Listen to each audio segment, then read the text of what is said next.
Imagine discovering that Jesus didn't just teach morality. He gave a divine formula for wealth hidden in one of his most mysterious parables. In the parable of the talents, God left a spiritual code that explains why some people multiply blessings while others lose everything. And almost no one truly sees it. Have you ever wondered why you work hard, pray, give, and still feel like something's blocking your financial breakthrough? What if your limitation isn't in effort, but in revelation?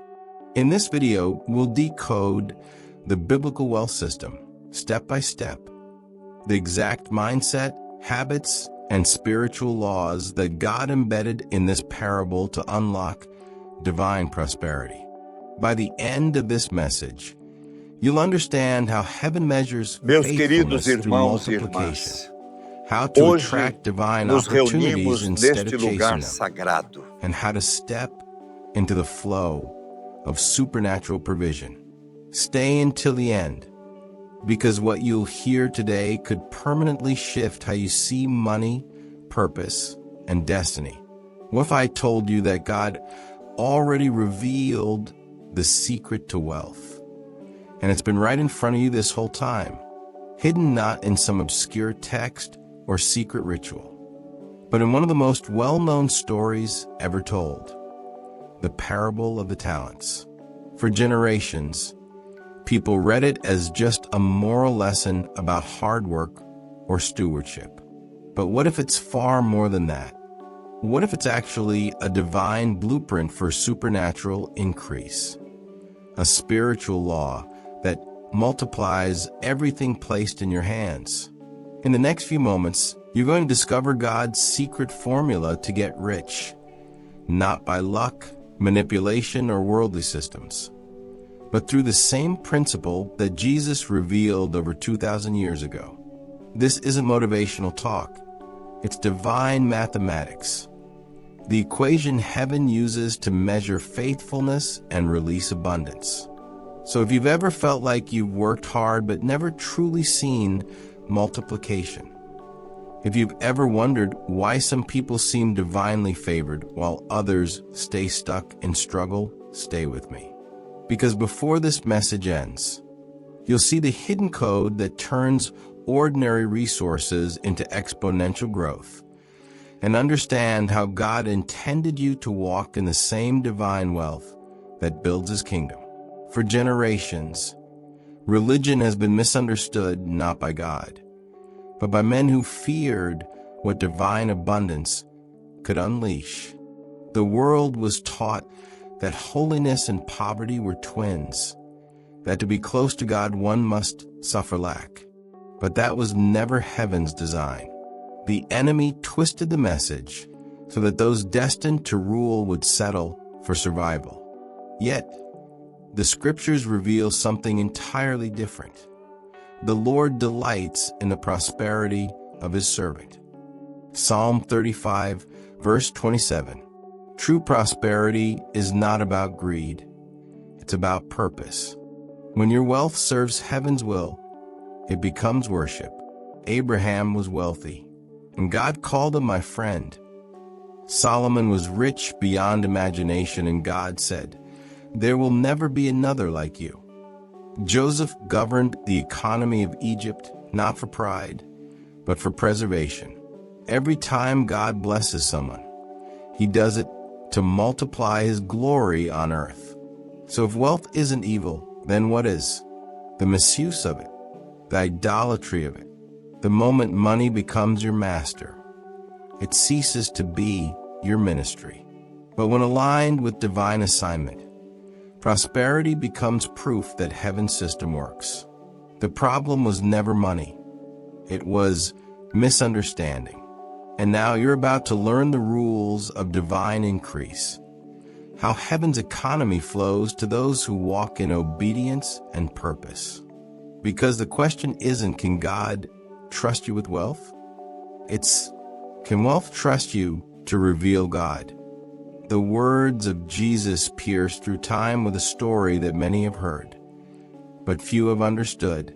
As the parable begins, The master entrusts his servants with talents. 5, 2, and 1. Each receives according to his ability.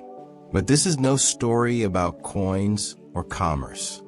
It's a divine blueprint about trust, stewardship, and spiritual revelation. Visualize it. The faithful servants move with confidence, multiplying what they were given. They don't wait for signs, they act on revelation. They understand that the gift wasn't meant to be hidden. It was meant to grow. Meanwhile, the fearful servant buries his talent, paralyzed by caution, trapped in the illusion of safety. He doesn't lose it by accident.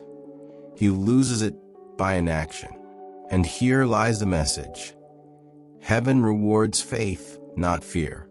The parable divides two worlds, the faithful who multiply and the fearful who hide. This isn't about money. It's about how you manage the revelation God has placed in your hands. The true test isn't how much you were given, but what you did with it. Because in God's kingdom, revelation without action becomes wasted potential. The Master's words echo through the centuries. Well done, good and faithful servant, enter into the joy of your Lord. This is not praise for wealth. It's recognition of alignment.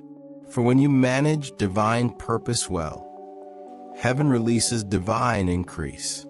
Before the cross, Jesus was no longer speaking to the crowds, but to those who would carry his kingdom after he was gone. Every word was intentional. Every story was a prophecy in disguise. The parable of the talents wasn't a random teaching about money. It was a divine code about responsibility, stewardship, and preparation for the age to come. Imagine the moment. The air was heavy with destiny. The disciples didn't know it yet, but these were Jesus' final lessons before the crucifixion. His last instructions to prepare the next generation of leaders, dreamers, and stewards of divine purpose. When he spoke of a master going on a journey, he was speaking of himself about to depart. And the servants represented us, the believers, entrusted with heaven's resources until his return. The talents were never just coins of gold or silver. They were symbols of divine deposits, revelations, opportunities, ideas, spiritual gifts, and influence. Everything you've been given, your creativity, your voice, your time, your connections, is a talent God has trusted you with. And the true test of faith isn't in how much you have, but in how you multiply what heaven has placed in your hands. Because in this story, Jesus wasn't only revealing the economy of the kingdom, he was handing over the blueprint of divine success. Occupy until I come. In other words, don't hide your gift, invest it. Don't fear loss, multiply purpose. The parable is not about surviving until he returns. It's about expanding his kingdom through what he already placed within you. The story shifts here, from revelation to accountability. When Jesus said the Master gave to each according to his ability, he wasn't being unfair. He was revealing a divine law of trust. God doesn't reward desire. He rewards capacity. He measures not by how loud your prayers are, but by how well you handle what's already in your hands. Think about it. You might be asking for more opportunities, more influence, more resources, but have you mastered the small ones you already have? Heaven doesn't promote potential. It promotes proven stewardship. Every level of blessing requires a new level of management. Ask yourself right now, am I managing my current capacity, or am I complaining for more? Because complaining delays expansion. God multiplies managers, not murmurers. The one who multiplies what's little today will be trusted with nations tomorrow. The question isn't whether God wants to bless you. It's whether he can trust you with the weight of what you're asking for. This is where divine trust is built. The faithful servant doesn't wait for abundance to begin. He begins, and abundance follows. True wealth doesn't start with what you have. It starts with how you handle what you've been given. The principle of stewardship is heaven's first test before divine multiplication. God never blesses potential alone. He blesses prepared responsibility. Many pray for more money, more influence, more opportunity, yet fail to realize that heaven will not multiply what you mismanage. The same God who gave 5 talents to one servant and only 1 to another did so not out of favoritism, but measurement of trust. Stewardship is not about ownership. It's about divine trust. Everything in your hands is a test. Your job, your time, your resources, your ideas. If you can't be faithful with what's small, you're not ready for what's great. Multiplication begins not when you ask, but when you organize. Not when you desire, but when you demonstrate capacity. God increases only what is under proper management. That's why he told the servant, "You have been faithful over a few things. I will make you ruler over many." So before you ask heaven to release more, look at how you've treated what's already in your hands. Have you honored it, managed it, multiplied it? Because when God sees stewardship, he sees readiness. And when he sees readiness, he releases resources. True prosperity is not a miracle of money. It's a reward of management. There's a divine law that few ever notice, yet it governs every promotion in heaven's economy. He who is faithful in little will be faithful in much. Before God trusts you with abundance, he watches how you handle the small things, how you speak, how you manage your time, how you treat what looks insignificant. Because to God, the little is never little. It's a test that reveals your heart. You see, most people want the platform before proving their discipline. They want the stage before they master the secret place. But the kingdom works in reverse. The invisible always precedes the visible. The small, hidden acts of excellence, being punctual, finishing tasks when no one is watching, doing more than what's required. These are the seeds that attract divine trust. Heaven doesn't promote noise. Heaven promotes consistency. Look at Joseph. He didn't become second in command of Egypt overnight. He was faithful in Potiphar's house, faithful in prison, faithful when no one remembered his name. And when God saw that his character was stable, he released his calling. Daniel served under corrupt kings, but never compromised his integrity. His faithfulness in the small details positioned him to influence empires. So ask yourself, how are you managing what God has already placed in your hands? Are you polishing the small things as if they were gold? Or are you despising them because they don't look like your dream yet? Remember, heaven is watching. Every small act of excellence builds a spiritual credit score. When your heart passes the test of the little, the gates of much open by themselves. Faithfulness is not about perfection. It's about devotion. It's saying, God, I'll serve you in the hallway until you open the door. Because the truth is, the hallway is the classroom of kings. The ones who master the little are the ones God can trust with nations. Faith without action is not faith, it's theory. The moment you say you believe, heaven waits for movement. The servants who pleased their master didn't sit, pray, and wait for luck. They invested. They took what was given, stepped into uncertainty, and multiplied it. Because real faith is never passive. It dares to move even when the outcome isn't guaranteed. It acts when fear says hide it, and courage says plant it. When you operate in divine faith, you don't bury your potential to keep it safe. You understand that what isn't used is lost, and what is risked in obedience multiplies. The one who hid his talent wasn't punished for losing it. He was punished for doing nothing with it. Heaven doesn't bless safety. It blesses movement. God cannot multiply what you refuse to release. Fear-based preservation says, what if I fail? Faith-based expansion says, what if this seed changes everything? The world calls it risk. God calls it trust. Every investment of faith, every idea launched, every word spoken, every act of obedience is a seed planted in the soil of divine multiplication. The more you act, the more heaven reacts. So ask yourself, are you burying what God gave you, or are you bold enough to invest it?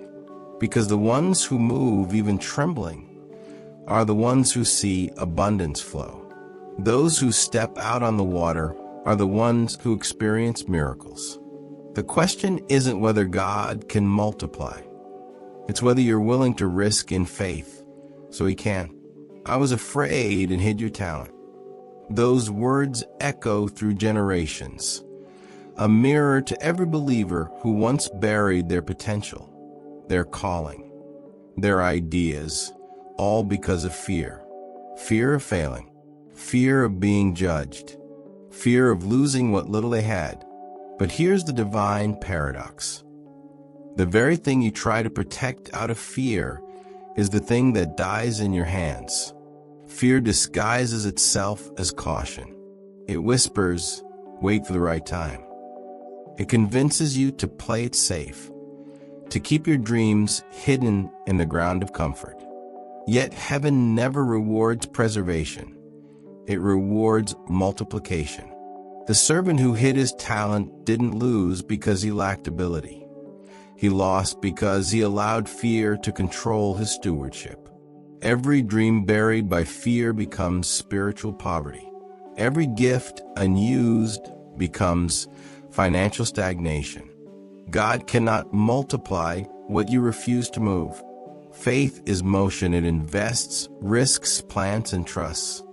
Fear, on the other hand, builds invisible prisons made of what-ifs. What if I fail? What if people laugh? What if I lose everything? But the greatest loss is never trying. So I ask you now, what have you buried because of fear? A business idea? A ministry calling? A gift that once burned in your heart, but you silenced because the world told you it was impossible? Today, the Master is digging where you buried your potential, not to shame you, but to awaken you. The fear that once protected you now paralyzes you. But this is the moment where courage must speak louder, because faith doesn't wait for certainty. Faith moves and certainty follows. It's time to uncover what you hid, to take your talent out of the ground, to stop letting fear dictate your future. Because the kingdom doesn't advance through those who hide. It advances through those who act. There is a moment in every person's life that defines whether their potential multiplies or dies. And it's not the moment of failure, but the moment of inaction. The servant who buried his talent didn't lose because he was evil. He lost because he did nothing. And that is the most dangerous place a believer can ever be. The place where fear silences faith and delay replaces obedience. The parable reveals a divine law most people ignore. What isn't multiplied will eventually diminish.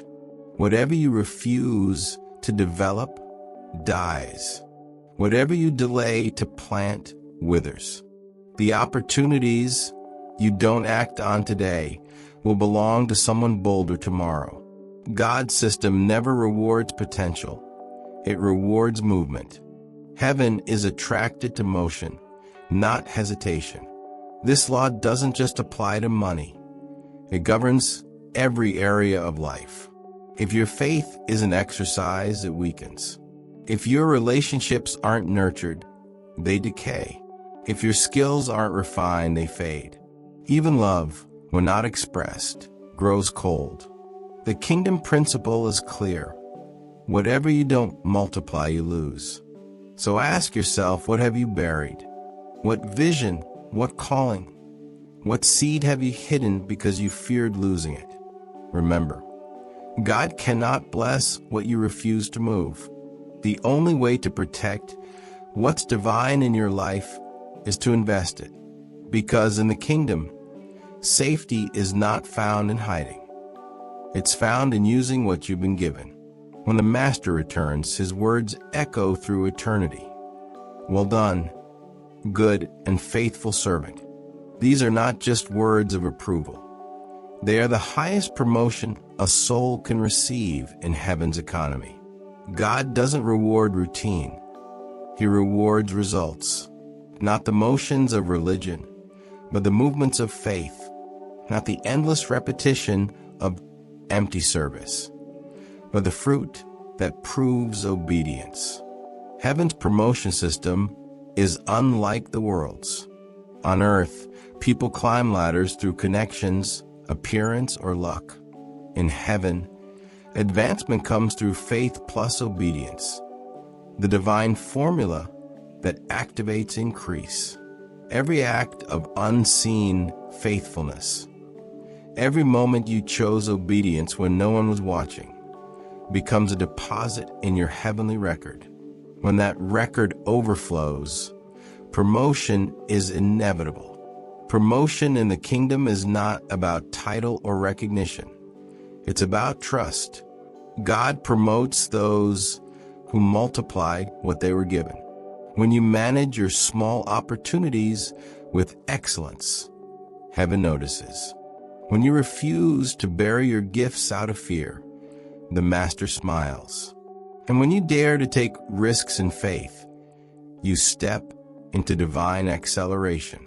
So when God says, well done, it's not flattery, it's authorization. It means new doors are opening.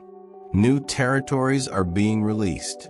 You've passed the test of stewardship. And now the Father can trust you with greater influence, greater provision, and greater purpose. Let this truth sink deep. Heaven never promotes potential, only proven faithfulness. And if you remain faithful in this season, your next season will carry the sound of heaven's reward. Enter into the joy of your Lord. Take from the one and give to the one who is 10. These are not just words of redistribution. They are a divine pattern. Heaven operates on a principle of trust and transfer. When someone refuses to multiply what was given, God doesn't let that potential go to waste. He transfers it to someone who will. This is not punishment, it's justice. God never rewards idleness. He rewards fruitfulness. What you refuse to steward, you eventually lose. What you choose to multiply, heaven chooses to expand. The Master in the parable didn't act unfairly. He simply followed the law of divine transfer, the spiritual economy where faith and productivity attract more. This is why Jesus said, "To him who has, more will be given." Because God can trust those who have proven themselves as multipliers. Divine transfer is not random. It's strategic. The kingdom reallocates resources, ideas, opportunities, and wealth from the careless to the faithful. Every time you act in obedience, you position yourself as a candidate for that transfer. Proverbs 13 verse 22 declares, "The wealth of the sinner is stored for the righteous." This means there are resources currently in the hands of those who don't understand their true purpose. And God is preparing to release them into the hands of those who do. You are not waiting for money, Money is waiting for your maturity. When your heart aligns with God's purpose, you become a vessel through which heaven can safely transfer abundance. The question is not, will God provide, but can He trust you to multiply? Because the next wave of divine transfer won't come to those who are wishing. It will come to those who are working with what they already have. The world has built its economy on sand, an unstable foundation of fear, competition, and scarcity. Every headline screams of inflation, layoffs, and crisis, creating a constant hum of anxiety that keeps people chasing survival instead of purpose. This system is designed to make you believe that more is never enough, that you must fight, compare, and compromise to stay ahead. It measures success by possessions and status, not peace and purpose. But heaven's economy operates on a completely different frequency. In heaven's system, faith replaces fear. Generosity becomes the currency that multiplies, not diminishes. Every act of giving is a seed that produces exponential return, not just in finances, but in favor, influence, and divine opportunities. Where the world says, hold tightly, God says, release freely. Because in His kingdom, you don't lose by giving. You lose by withholding what was meant to flow. The economy of heaven is not transactional. It's transformational. It's not about money moving through banks, but blessings moving through hearts. While the world builds towers of greed that eventually collapse, heaven builds rivers of provision that never run dry. In the world system, your value depends on your performance. In heaven's economy, your provision depends on your purpose. That's why when God becomes your source, scarcity loses its power. He doesn't just provide enough, He provides abundantly, so that through you, others may be blessed. This is the great reversal. The world hoards to have more. Heaven gives to multiply. The world operates on fear of losing. Heaven thrives on faith in giving. And when you step into God's economy, you realize the true definition of wealth. It's not how much you have, but how much flows through you to fulfill His purpose. There is a divine equation that governs increase, not only in finances, but in every dimension of life. It begins with trust.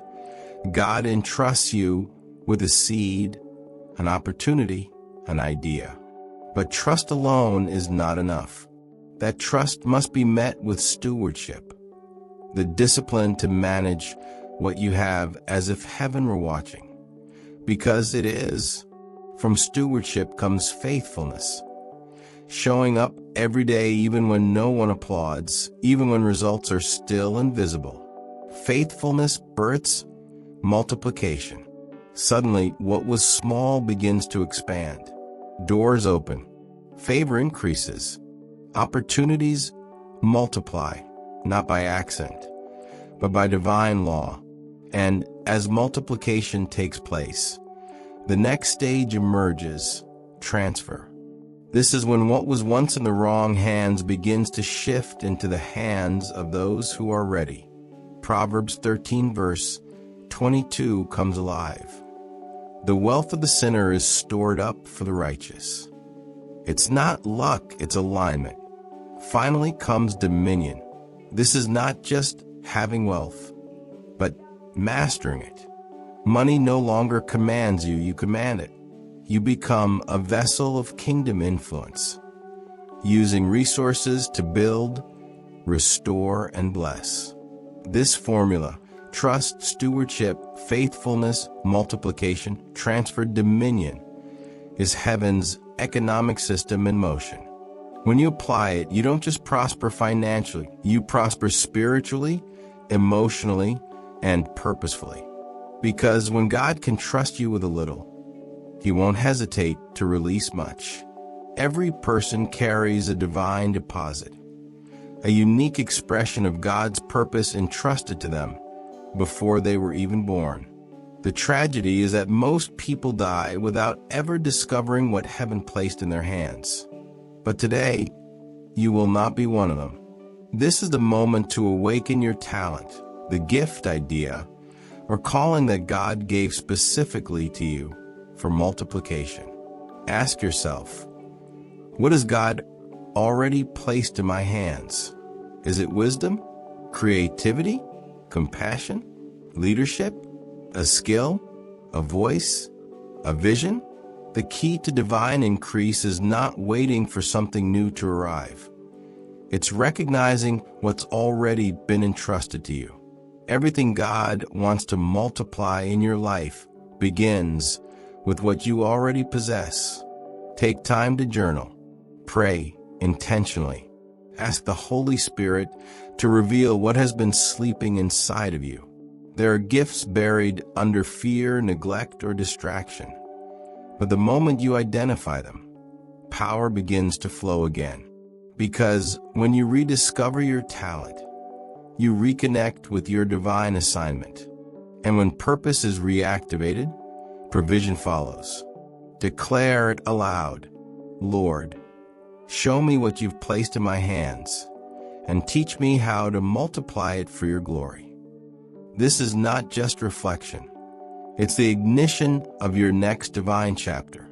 This is the moment of liberation, the moment where your spirit rises and says, enough. For too long, fear has been disguised as wisdom, and lack has been accepted as humility. But today, every chain that kept your mind small and your vision limited begins to break. You were not created to survive. You were created to multiply.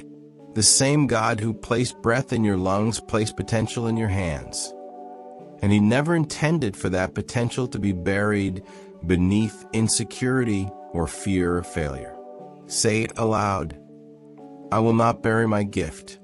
I will multiply what God has given me. Because the enemy doesn't fear your prayers. He fears your productivity. He fears the day you realize that heaven's resources flow to those who move in faith.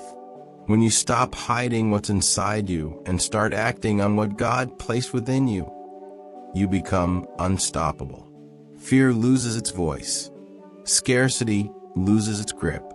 This is a spiritual reset, a divine reprogramming of your belief system. Poverty is not your inheritance.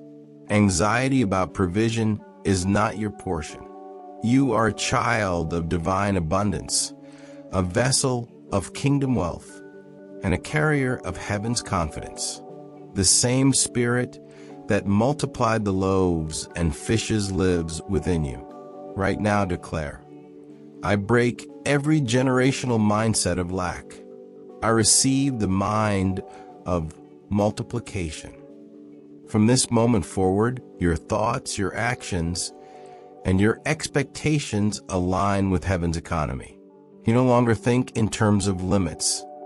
You think in terms of legacy. What once intimidated you will now inspire you. What once drained you will now develop you.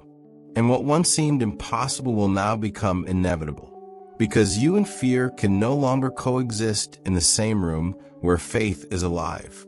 The true battlefield of prosperity is not the bank account. It's the mind. Romans 12 verse 2 declares, be transformed by the renewing of your mind. Before God can change your circumstances, He first changes your consciousness.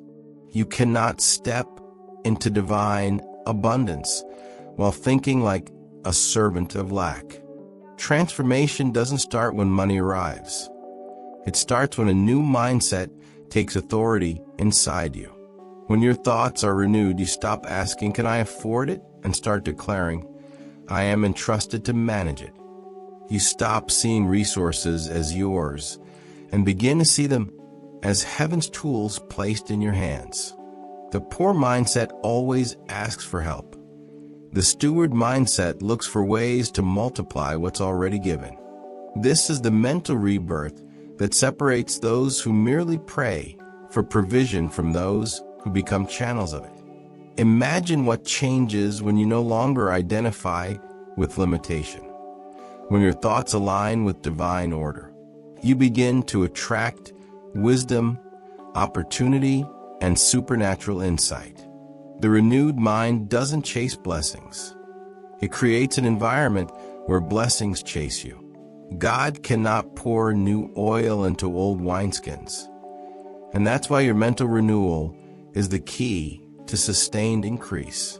Prosperity is not a promise you wait for. It's a mindset you grow into. When you start to think like a steward, you stop fearing loss, stop hoarding, and start building. You become a vessel of divine flow, a living proof that wealth is first spiritual, then mental, and only after that, material.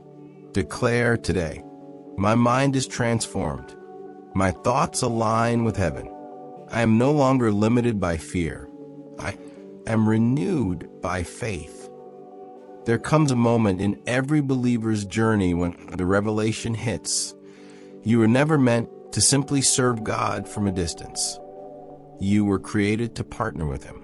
You are not a hired hand in His kingdom. You are a co-laborer in a divine enterprise. Heaven does not look for workers. It looks for vessels through whom its resources can flow. Every time you align your plans with His purpose, heaven itself begins to invest in your mission. The same God who owns all things now entrusts you to manage, multiply, and manifest His abundance on earth. This is not about ownership. It's about stewardship that upgrades into partnership. When you realize that your time, talents, and treasures belong to God, something shifts inside you. You stop asking, "What can I gain?" and start declaring, "How can heaven gain through me?" You become a divine conduit, a bridge through which God's blessings travel to families, nations, and generations. You stop chasing provision and start channeling it. The economy of the kingdom moves through those who understand that wealth is not kept. It's transferred through obedience. So today, declare it with conviction. I am not an owner. I am a vessel for kingdom wealth. Say it again until your spirit believes it. You are moving from survival to significance, from management to movement, from servant to strategic partner of heaven. The King does not just want your service. He wants your cooperation. Because when your purpose aligns with His plan, the floodgates of divine investment open, and everything you touch begins to multiply. This is the turning point, not a story, not a teaching, but a spiritual activation. You've heard the revelation. Now it's time to enter it. The kingdom doesn't respond to spectators. It responds to participants. This is where you stop agreeing with fear, with limitation, with spiritual delay, and start agreeing with heaven's design for your life. Right here, right now, you are crossing from hearing about abundance to living in obedience that attracts it. Close your eyes and declare with faith, Lord, teach me to multiply, not by striving, not by pressure, but by divine strategy. Whisper it again until it's written in your spirit. Lord, teach me to multiply. Because multiplication is not a financial skill, it's a spiritual mantle. God multiplies those who understand His ways, not those who chase His hands. Now say it with boldness. Deliver me from fear. Fear of failing. Fear of not being enough. Fear of starting small. Every time fear spoke, it buried a divine opportunity. But this moment is your resurrection. The fear that once paralyzed you will now propel you. Because God can only bless what you're willing to move toward. And finally, seal it. I will not waste divine opportunity. Every open door will find you ready. Every instruction will find you obedient. Every seed will find you multiplying. Heaven releases abundance, not to those who wish, but to those who walk in faith. Let's pray. Father, I align my heart with heaven's economy. Teach my hands to manage, my mind to multiply, and my soul to trust. Deliver me from fear, waste, and distraction. Let every hidden potential in me rise again. From this day forward, I am not a spectator. I am a steward, and what you place in my hands, I will multiply for your glory. This is your activation moment. Abundance begins with obedience, and obedience begins right here, with your declaration of faith. This is the moment of sealing everything God has been speaking throughout this message. You've heard the revelation. Now it's time to respond. Heaven doesn't reward possession. It rewards multiplication. God never said, "Well done for having much," but "Well done for multiplying what I gave you." The difference between stagnation and promotion is not in what you hold. It's in what you produce. Right now, declare it aloud and write it in the comments. I will multiply what God gave me. That declaration is more than words, it's alignment. It's the moment your faith shifts from receiving to releasing. Because multiplication begins the moment you decide to stop guarding what you have and start investing it into purpose. Every dream, every talent, every resource He's placed in your hands is a divine seed, and heaven is watching what you'll do with it. When you step into multiplication, God steps into manifestation. This is how the kingdom expands, how destiny unfolds, and how heaven partners with humanity to transform the earth. So if this message has stirred your spirit, make sure you subscribe, not just to this channel, but to the journey of revelation. More truths are coming. More divine strategies are being released for those who are ready to steward abundance with obedience. And as we close, let this final line echo in your heart like a seal upon your calling. Wealth was never the goal. It's a result of faithful partnership with heaven.